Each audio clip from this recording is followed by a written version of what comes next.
Good evening, everyone, and very warm welcome to Geo Institute Masterclass series on sports management. Today, we are hosting session 2 of the 5-part series. Today's title, The Evolution of Sports as an Industry in India. We'll explore how Indian sports have grown from historic Olympic movements to becoming a dynamic, globally recognized industry.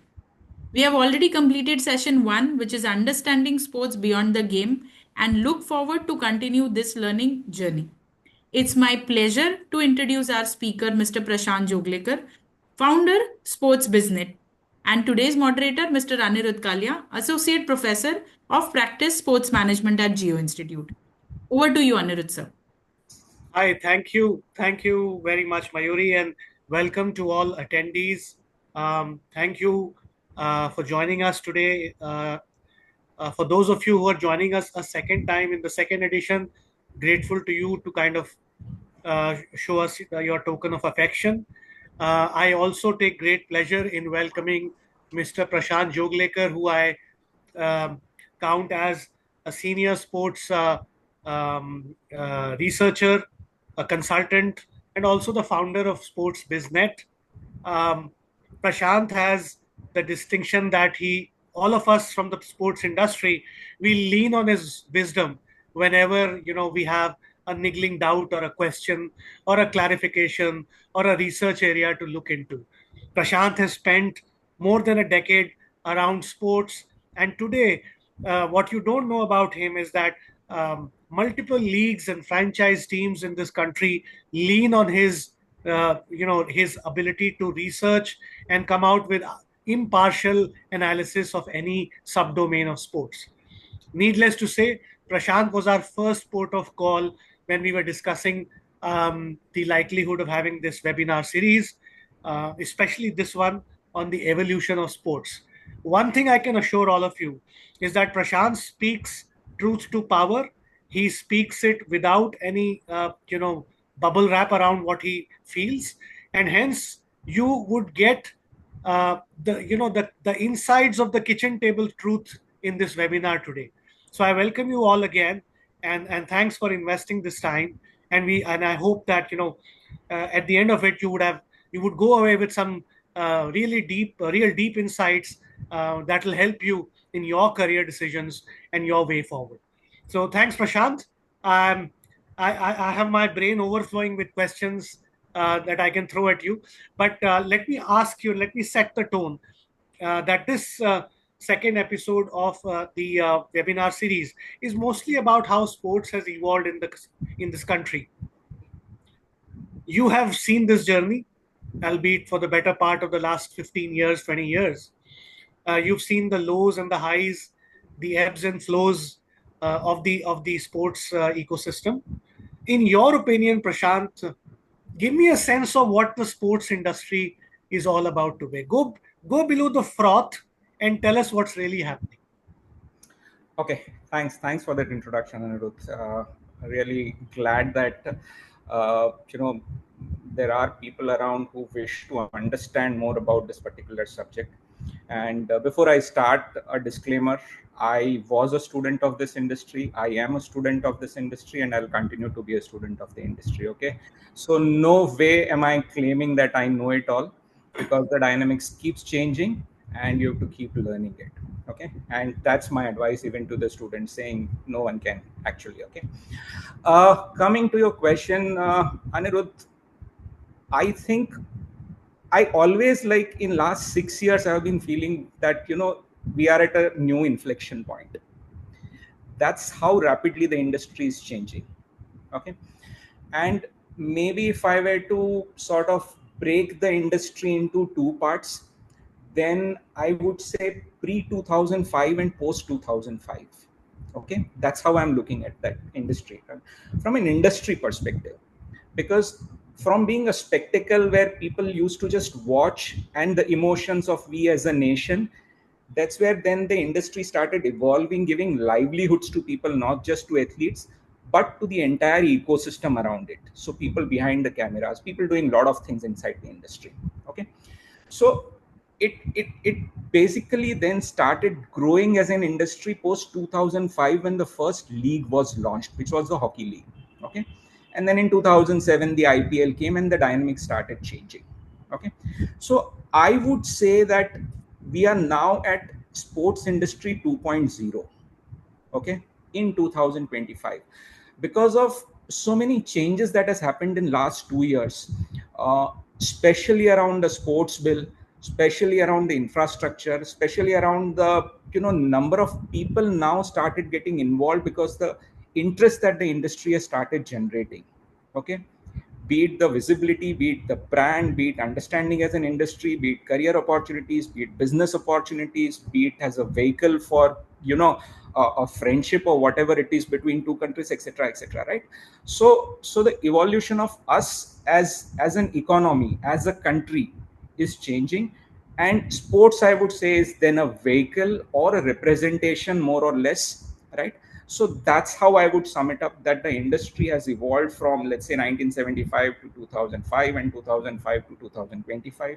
Today, 2025, we are at industry 2.0, and I can say with some conviction now that it carries a tremendous potential going forward for the next at least 5 to 10 or 15 years maybe. Okay. Yeah.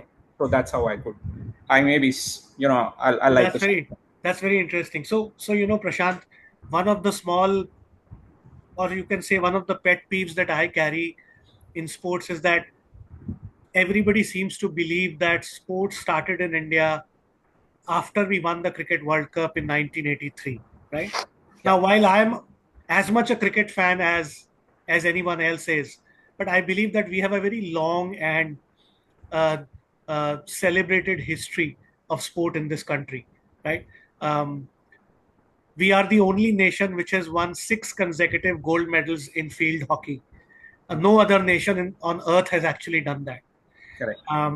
We are a nation which won its first gold medal at Olympics in 1900s. Very few people know that. And now, because I'm an instructor now, so I do have to research these things. And very few people know that India won not one, but 2 medals at the Olympics in 1900. I think those were held in Paris, if I'm not wrong, right? And hence we have a long tradition. What we see in the growth of sports in this country is that our growth has been patchy at best. It has not been uniform across all sports.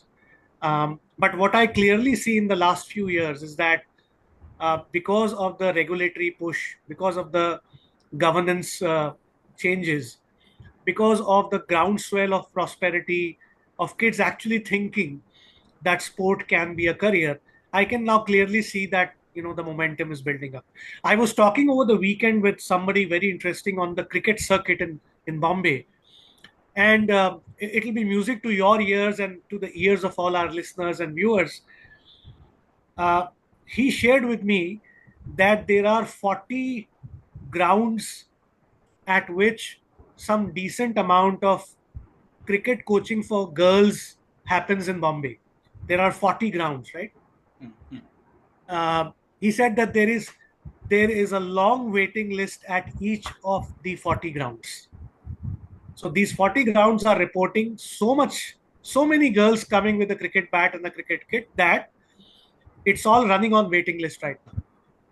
And these are grounds which are as far as places like Kalia, Dombivli, or to the South Bombay, or to Navi Mumbai, Panvel, Raigad, all parts of Bombay.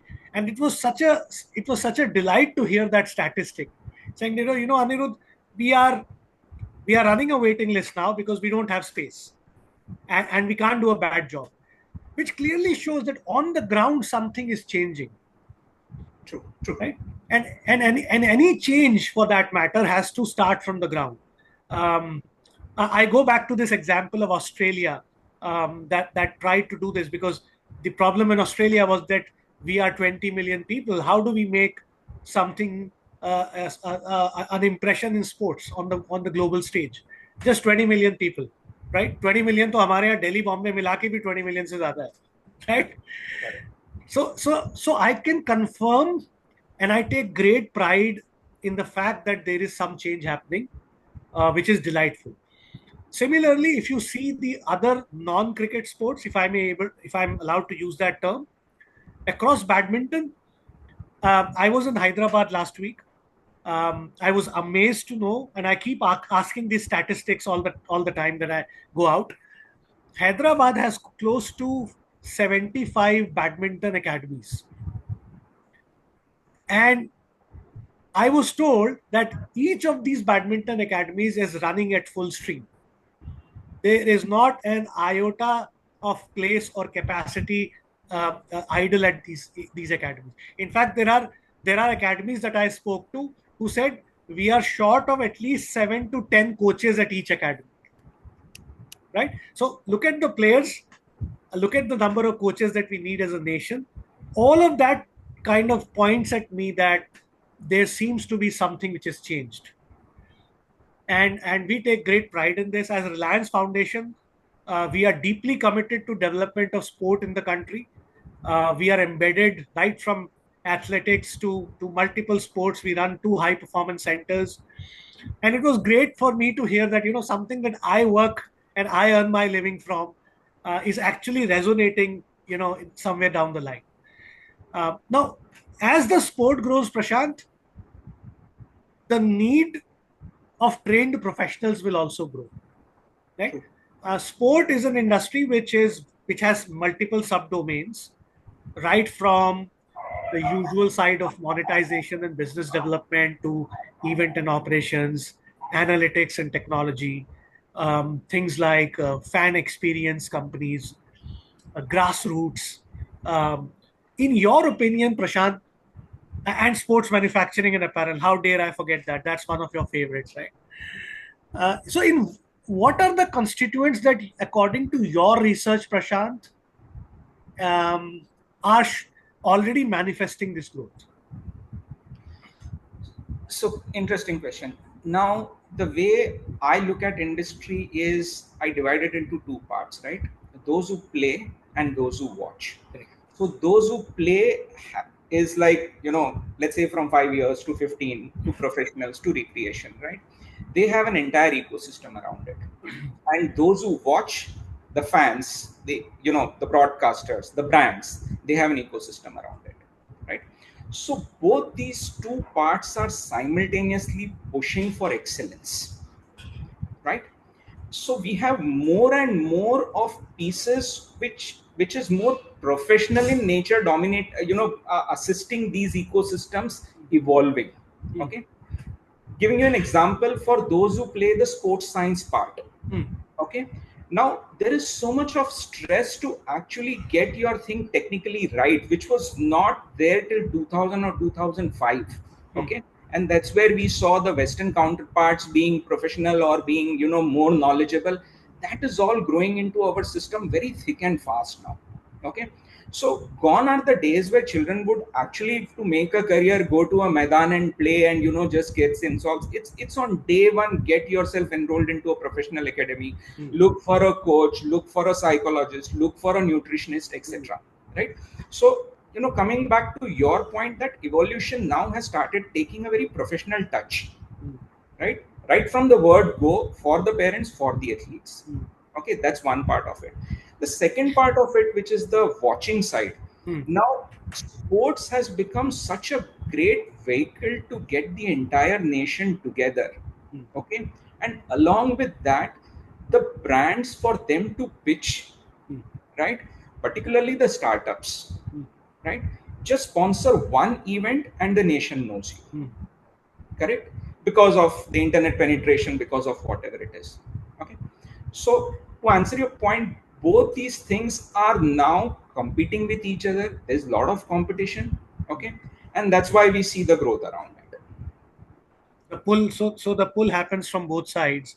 The pull happens from both sides. You have athletes who are getting more professional on the skill side. That's why you find them to be much more promising in terms of getting a medal or winning something. And that's why the watch side is also, sort of backing it. The Neeraj Chopras of the world. And there are umpteen examples that are now being looked at because they look promising. Correct. So that's how, and credit to, I think, even the government now. Okay. they have been listening very closely to what the industry wants, though it has not touched that part of, us being very happy with them. But the moment you escalate, the moment you talk to those stakeholders, the changes are coming very thick and fast. Okay, so obviously they want this particular part of the country to even make a better name, because that's where it the country's economy, the country's social status, the country's fitness status, etc. gets represented. Right? So that's where I see it's coming from all ends, as far as the corporates are again pitching in, right? Because they see a lot of sense in maybe a commercial part of it, or maybe the brand part of it, right? So it's all stakeholders wanting to get a piece of this ecosystem. Yeah, correct. Also, yeah, absolutely. Sorry. Yeah. No, this leads me to share with you that it is a very large ecosystem. Sports in our country of 1.45 billion people, it is not a small problem to solve. No. And also we have the... Sorry to cut you, but just one thing. I keep hearing about India is not a sports nation. Yeah. Okay. Yeah. And I just hate that statement. We play sports, we play good sports. Go and see how many number of children play cricket, right? Yeah. But we play selective sports. Yeah. Okay. We're not very adventurous like an Australian to just go and play sports for the sake of it. Yes. Right? So we've not taken that route. But badminton, again, the example that you took, right? Chess, tennis, swimming even, right? Pickleball. So the moment we feel that there is something in it for me, we go and do it, right? Yeah. But today I am not ready to take an argument saying we are not a sports nation. We are from a sports watching nation.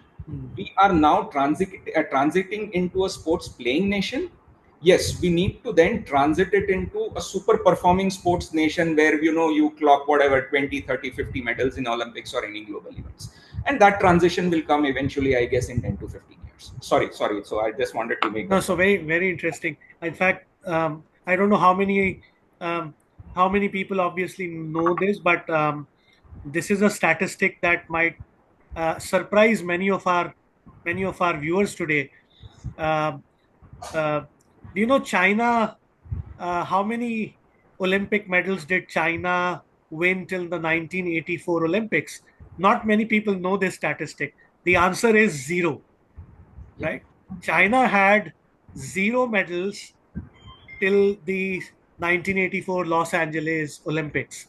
0. I mean, a country of 1 billion people at that time, must be 800 million people, had 0. And in the last exactly 40 years, from 1984 to 2024, they've gone to 702 medals, right? So, and the way they went about solving this for themselves was that while it was state controlled, state driven, but the fact is that they understood that a Chinese anthropometrically is not suited for all the sports. So they figured out a set of 7 or 8 sports, which suited their body structure, which suited their, climate, etc. Swimming and diving, table tennis and badminton, weightlifting, gymnastics. I think I'm forgetting one. Yeah. So swimming and diving, weightlifting, gymnastics, table tennis, badminton. These are the 6, 7 sports. And they figured out that these 7 sports constitute 260 medals out of the 1,000 medals on offer at a Summer Olympic. And then they started something called Project 119, and they went hell for leather behind this. And lo and behold, they went to almost 100 medals at the Beijing Olympics 2008, and they finished the Paris Olympics at around 66 or 67 medals. So I'm saying it can be done. What I'm trying to share is that it's a problem that can be solved. And like you said, I also desist from discussing the fact that, or engaging into a discussion saying we are 1.4, why only 5 medals? That's not the way we will solve this problem. Right? That's not the way we will as a nation solve the problem. Now, coming to the industry side of it, Prashant, the moment more children and more kids start playing, that is the inflection point where more coaches are required. Maybe a nutritionist is required. Maybe a child feels the need for a sports psychologist, right? Maybe the school PE teacher is not enough to guide him. He needs professional coaching. So the flywheel starts from when the kids start to play. Correct. We might make the biggest stadiums in the world, right? Or the fanciest sports infrastructure that the world can think of. But it all starts from when a girl or a boy picks up a racket or a bat or a ball. In your opinion, Prashant, how far away are we as a nation where you think a suitable inflection point deserving for our nation would come? Do you think it's going to happen before 36? Do you think slightly later? So again, let me take, to answer your question, let me take Neeraj Chopra example, right? Even me, to an extent, I felt athletics was not our cup of tea, right? And suddenly a Neeraj Chopra comes and wins a gold medal, right? So the inflection point is already there, I guess. Okay, maybe some sports, as how China did it, maybe we do it because from a physical perspective, we are not tuned to do good in that sport. Maybe we have to agree on certain facts, right? But can we do it, or how long? My question is, no, we are not long, we are there, right? It will take just one hero. It will take one hero. One hero, like, again, following Neeraj, forgot the athlete's name, right? He came fourth this event, the last event, right? So there is already a trend happening in javelin, right? You're talking about Sachin Yadav. Yeah, Sachin Yadav, correct, Sachin Yadav, right? So there is already a trend happening in javelin, right? And I see, like, a gold now, every expectation happening right? Maybe could happen for a long jump, maybe could happen for a high jump, right? So I'm saying that point has already arrived. Now we need heroes, right? And maybe 1, 2, 3 medals. So again, I don't see 36 as something where we would do good or something. Shooting, again, archery, right? We are there, and we have to do an 80-20 like every country does, correct?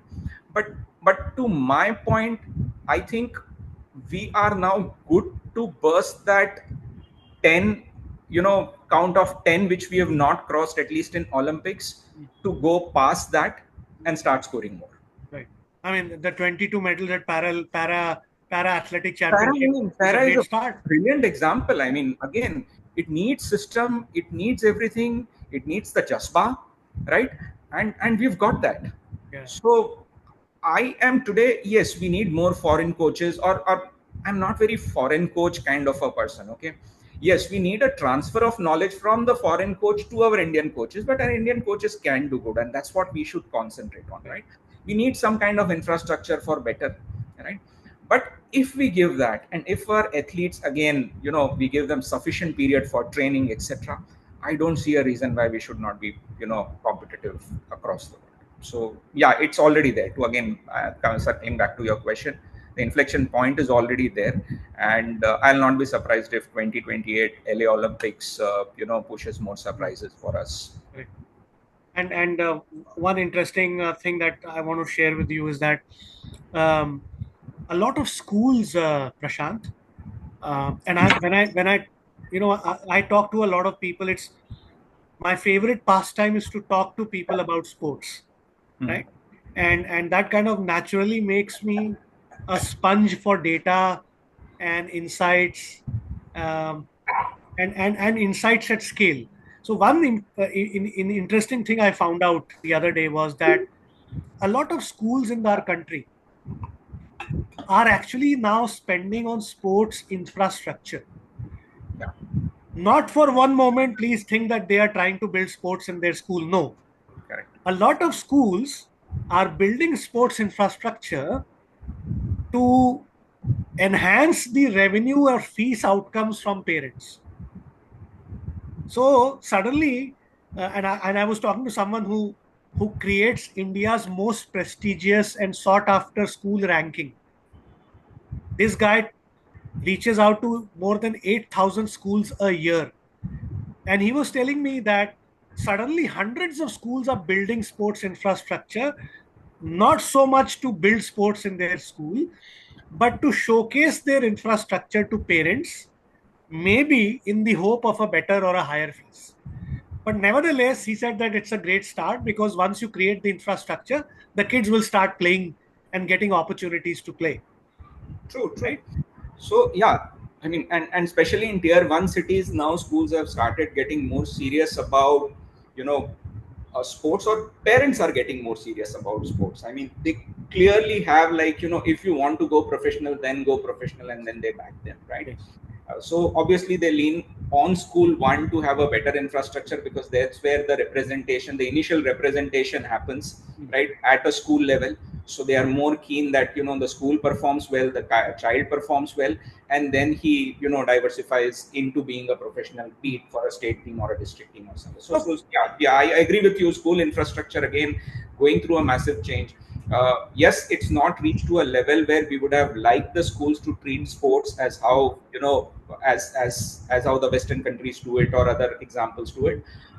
But the seriousness has set in for sure. Okay, and yes, it's just a matter of time, I would say.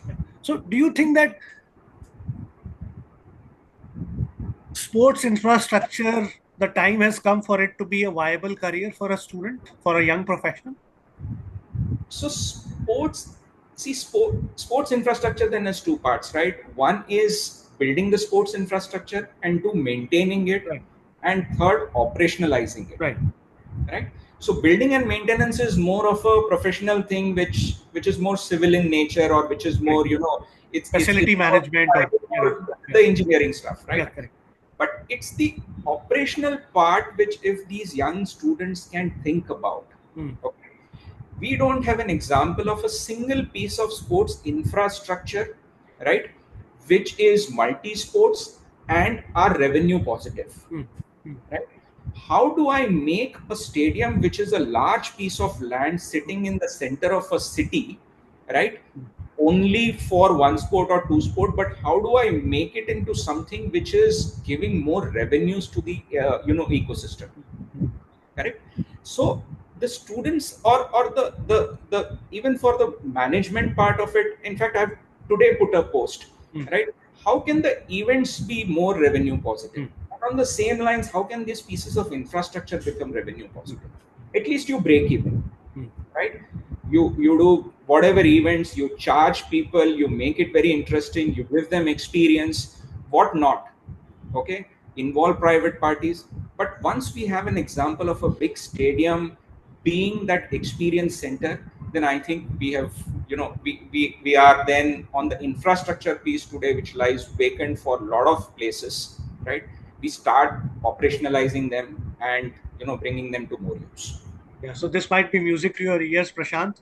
I am aware that the government has just set up a joint working group, which has as many as 10 ministries in the joint working group to optimize the stadiums in our country.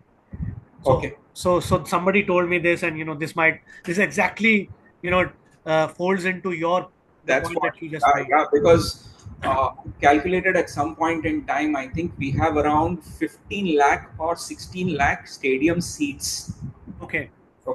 And that by 6 million stadium seats. 16 lakhs, 1.6 16 1.6 million, right? Including the cricket and football and everything, right?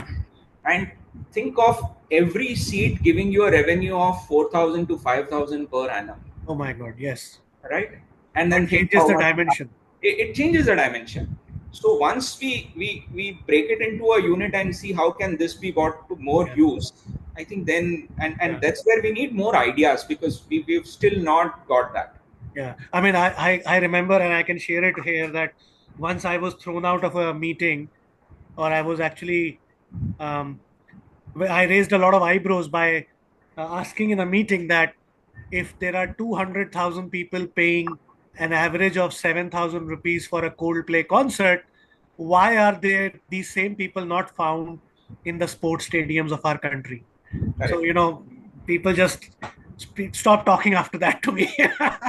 No, and these are the questions that need to be asked, because see, most of the sports infra again is either under the state, hold, or under a center's, domain. So only when you start asking those questions of, and no one will ask this question, but the sports industry has to ask this question, right? Because it's our concern, it's our economy. So again, we have to take a lead, we have to ask those questions, and if you get thrown out, and if 10 more people get thrown out, maybe the 11th one will get answered. Yeah, no problem. I mean, somebody has to ask the right questions, right? Correct, it just can't be regurgitating on whatever we know already.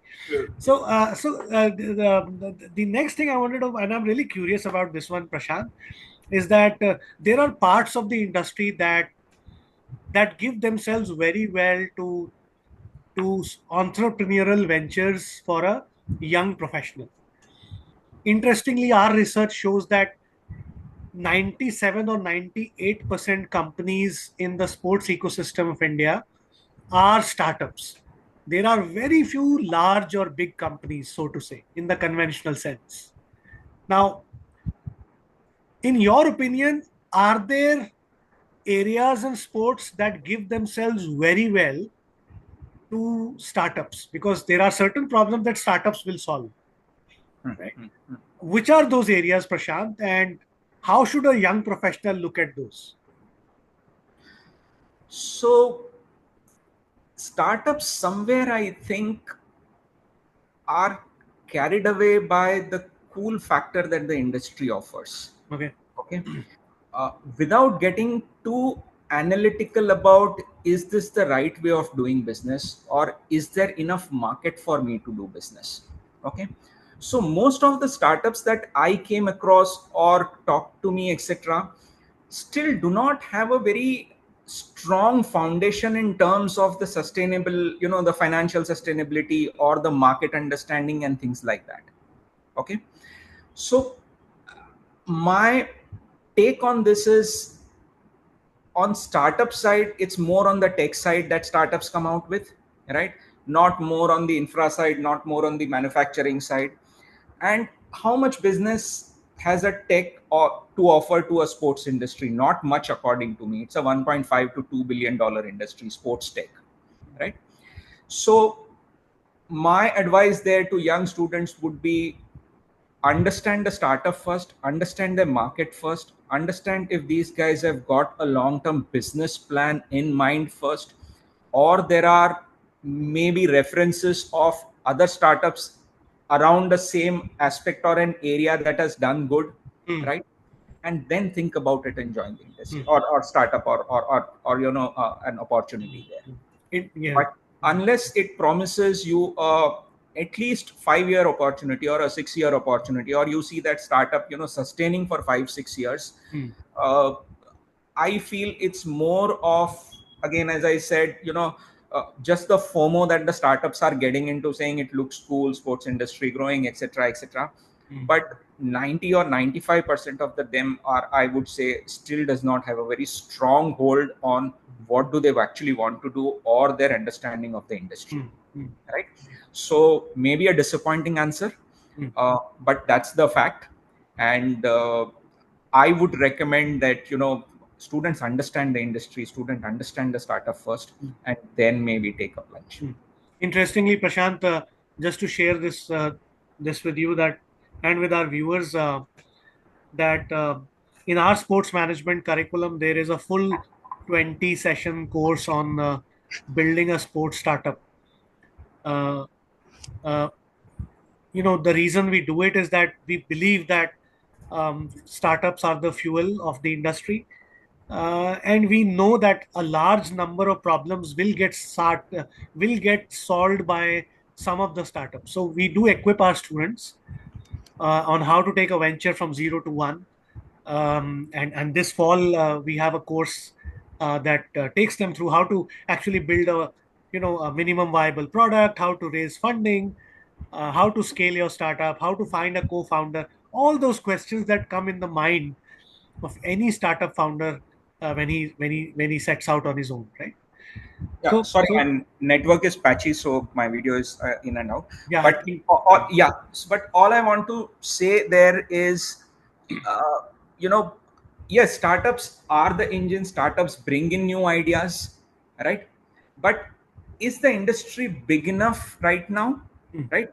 My answer is no. There are established players who are doing well right now, right?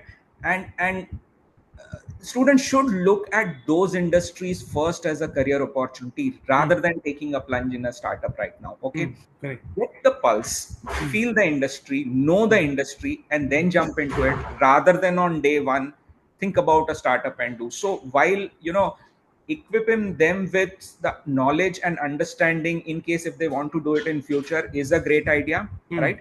But should they do it just after finishing their college or just after finishing their course? My answer is no, right? Get a pulse of the industry. Because Absolutely. this industry is very different. You don't Yeah. have examples unless like a manufacturing or a tech or something like that. But there are umpteen examples. People with experiences will give you a lot of understanding about where to go, where not to go. Sports industry is generally new right now, or in the nascent stage, maybe since last 25 years. Right. But yeah, but there are no precedents to follow in this there are industry. no precedents to follow. So that's where the students need to be cognizant of that fact. Right. Understood. Yeah, that's very, very good. And one more area that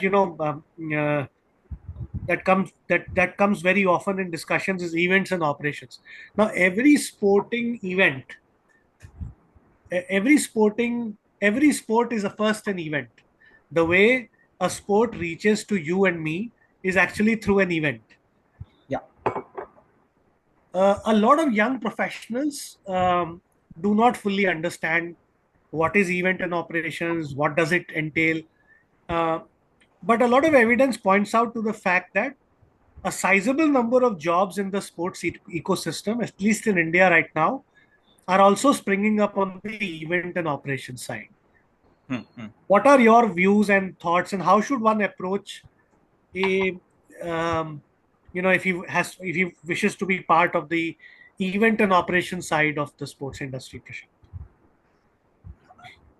Sports is an event, right?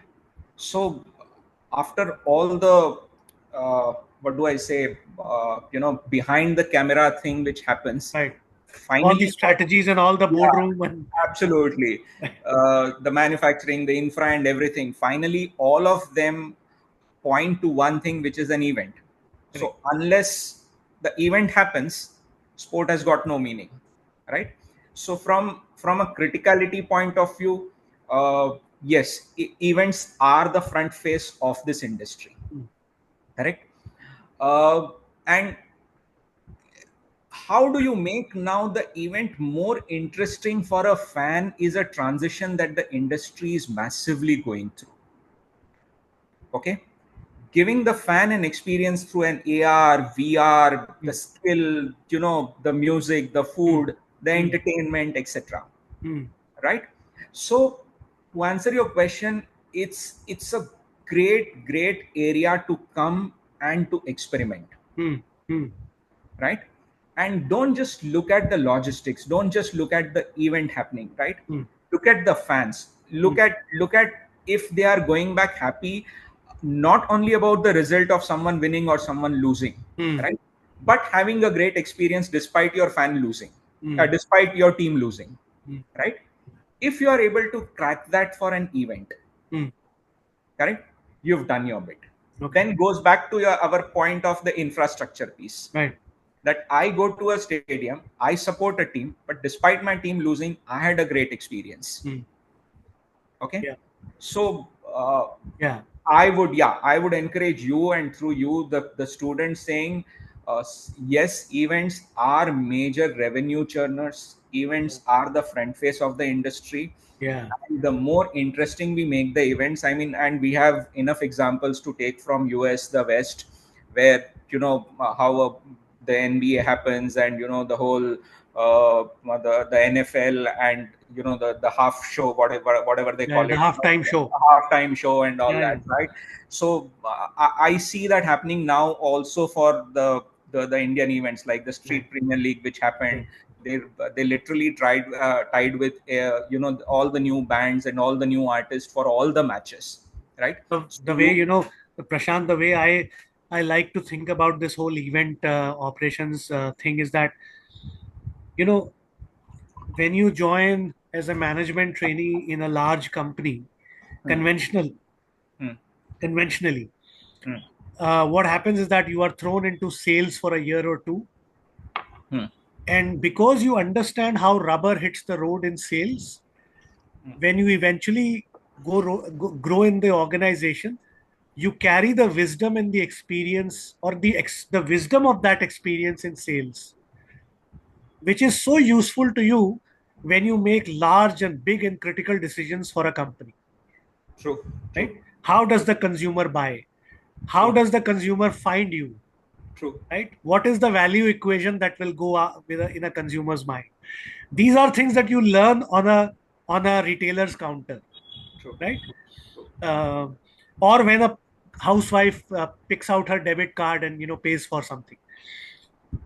Similarly, I believe that events and operations is the sales engine in that career. If you don't understand event and operations, in the sports industry, you can grow to be a CEO, but you will not understand what happens. How does rubber hit the road? And then in your tournaments, a Japanese coach will get a dog biting him, right? I mean, that happened 3 days back. A dog entered the para athletics stadium and bit a Japanese or a coach, right? Yeah. Why I believe that the event operations guy did not do his job. Why did he not survey the fact that how can a stray dog enter the Jawaharlal Nehru Stadium in New Delhi, right? So I believe that events and operation teaches you the executional side of sports management, which is foundational to any sport, both from the player side as well as from the fan side. True. Now the challenge is, Prashant, that many a time event and operation is a very hard working career, right? A lot of young professionals fight shy of getting into event operations. I know scores of youngsters who come to me and they say they want to work in events and operations.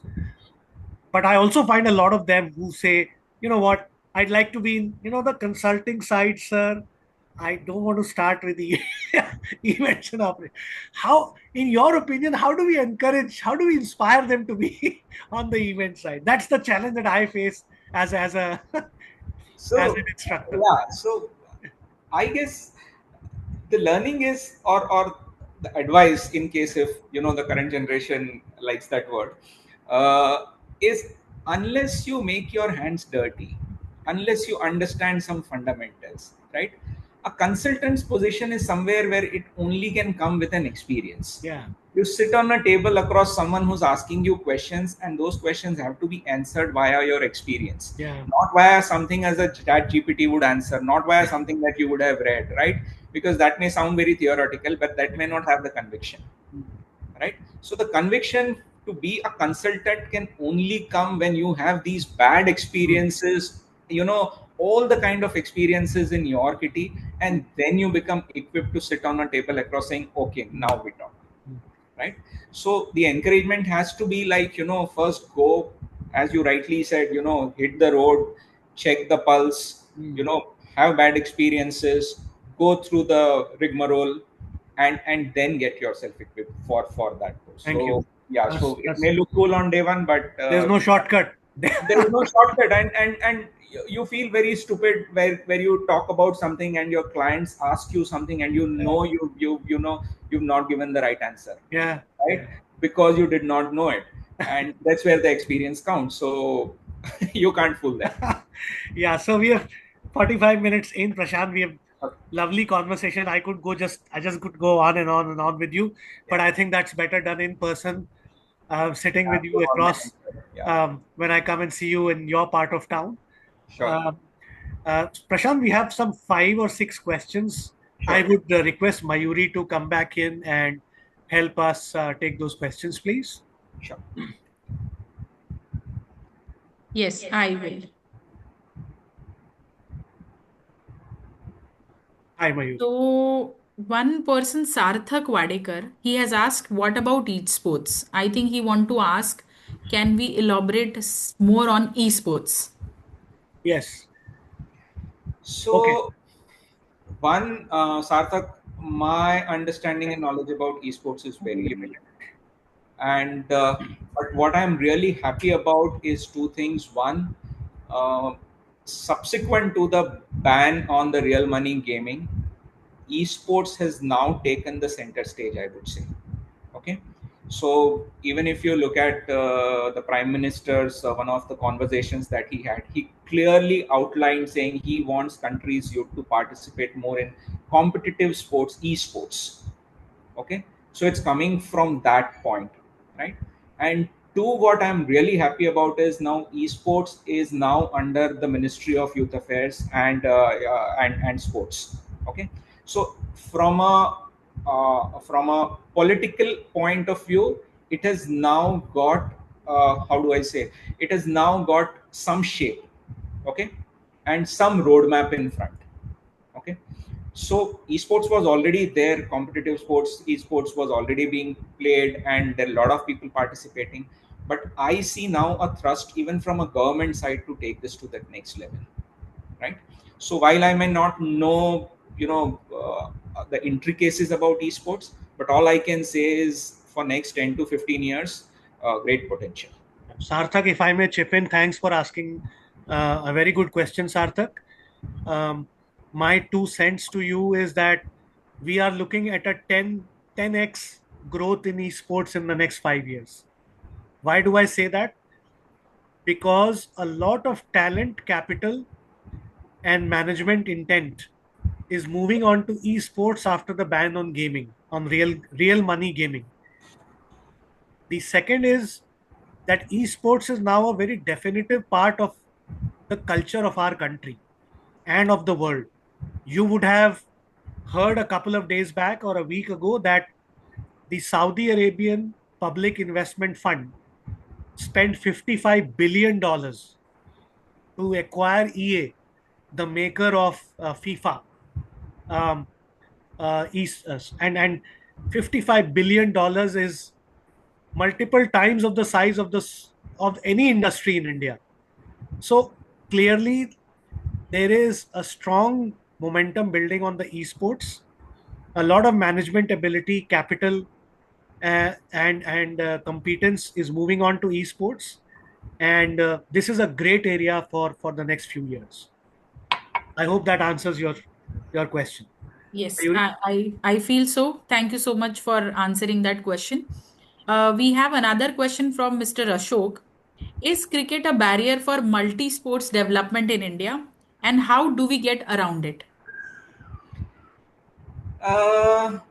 No, poor cricket, despite so many people loving it, gets accused of being a roadblock for other sports.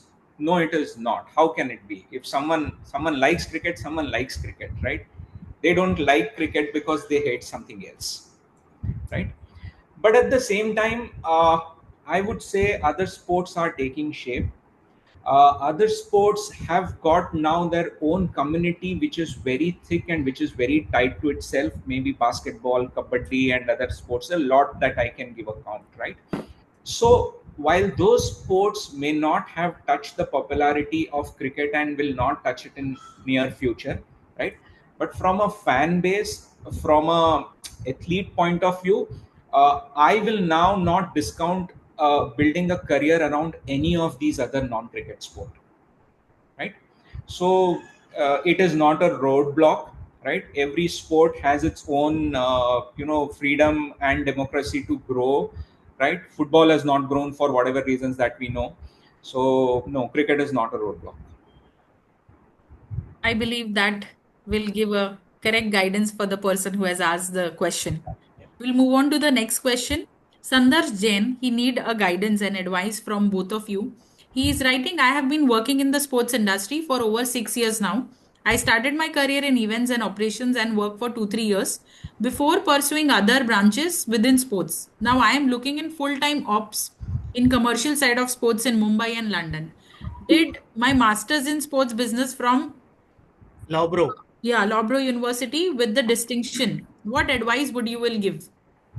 Yeah, first of all, you have the you have the best credentials, Sandarsh, that a young professional can have in the sports industry, not just in India but across the globe. So many compliments for that. 6 years is a decent amount of time. I think it's a good time for you to kind of pivot into other areas of sports. The commercial side is a good choice. My suggestion is that uh, you possibly could get involved or associated with a newer league that is now operating in India. I think working in a league environment will give you the necessary chops that you need to develop yourself further, and it will do a world of good to contextualize your experience into the Indian market. Also, a non-cricket environment is something that I would recommend strongly, because if you work in a non-cricket environment, it forces you to think out of the box. It forces you to try new things as a professional. It forces you to look at and ask why, rather than just toe the line and enjoy the wave. So my suggestion, look at one of the newer leagues. You have the Ultimate Table Tennis, you have Pro Kabaddi, you have the Pro Panja League. Many states are now coming up with their own cricket leagues. There is a very interesting volleyball league in Assam called the Brahmaputra Volleyball League. So look at these leagues, get involved with them either on a full-time basis or as for a short-term gig, but jump into the commercial side using the league route to your career. Prashant? Yeah, no, absolutely. Second, what you are saying, I think he's got enough experience around, and he should now try the new leagues, because the new leagues are looking for such experienced professionals, to get it right on day one. And it will only come via such professionals who, give or share those experiences which they had from there. Yeah. So yeah, new leagues are the way to go for someone like him who's got around 6 years of experience now. Yes, Mayuri. Thank you so much. I think there is one more question. I can take that. Mr. Rajendra is asking, where is Geo Institute located? If we can share the coordinate. Yes, of course, Mr. Rajendra, we will be in touch with you. We'll share the details where our campus is. But to give you a detail, we are located in Navi Mumbai, Ulve, where the new international airport, which has been inaugurated by our Prime Minister today itself. We are just 10 minutes away from that. We are very, you can say, located strategically in Mumbai. We have a very beautiful campus at Mumbai, and we have a lot of sports facilities also. And we will invite you to meet us at the campus. Sure. If you allow me, Mayuri, I want to take this one question from Alan D'Souza. Yeah, sir. Yes, about, definitely. in today's day and age, children, at least in the urban areas, seem to be more inclined to spend time on social media than on the sports field. Also, the commercialization of sports has muddied the environment. I believe earlier passion used to drive sports. So I wonder if merely creating great infrastructure is the answer to give fillip to all kinds of sports and not just cricket. What is your view on this? And then he follows it up with another question saying, perhaps the strategy of looking at the rural markets is the answer. So Mr. Alan D'Souza, thanks for this question. And I'm taking I don't count myself as an expert, but here's what, I have to offer. One is that peculiarly in India, the talent availability and the infrastructure availability is at the opposite ends of the pole. The talent availability in our country, largely in sports, is on the rural side. The infra availability is all in big towns or tier 2, tier 3, tier 1 towns. The point of intersection doesn't happen. A rural girl or a rural athlete or a player has to move to a town to train and to develop professionally. So it is a challenge in our country. The point that you made on the infrastructure, while yes, supply side thinking will not solve the demand side, is what you are trying to say. I may make the biggest stadium in the world, but unless people start playing in it, there's not much that'll happen. But in the absence of infrastructure, we don't want to become a nation of gully cricketers, right? So infrastructure is very important to the ability to do anything that we have with talent. You might have the talent of the entire world, but infra is what gives shape and wings to that talent. So I think creation of infra is like creating the plumbing for a machine. And once the plumbing is done, then we hope that things will fall in place. I don't know if this answers your question, but do share your thoughts if you have more, and I'd love to discuss. Thank you very much. Mayuri?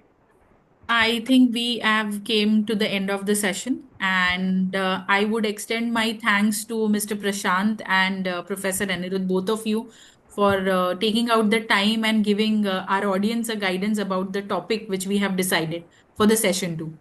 Professor Anirudh, if you want to add. Sure. So it's been a invigorating discussion with you, Prashant. I don't get tired of talking to you. We had lovely conversations. Yeah, lovely conversation. Yeah. Thank you so much for coming in. And if we have more questions, I'm going to pick on your brains again. Thank you again, and for sparing the time. Thank you, thank you to the audience. Thank you for everyone and you for having me. It was a pleasure, and it will always be a pleasure to talk to these young professionals. Thank you very much. Yeah. See you, Prashant. Thank you, Mayuri and Meenal, for supporting the initiative, and look forward to seeing you. Thank you so much. I would just like to tell to the audience that we have our next masterclass on 15th or 16th. We will definitely keep you posted on that. Thank you so much. Thank you.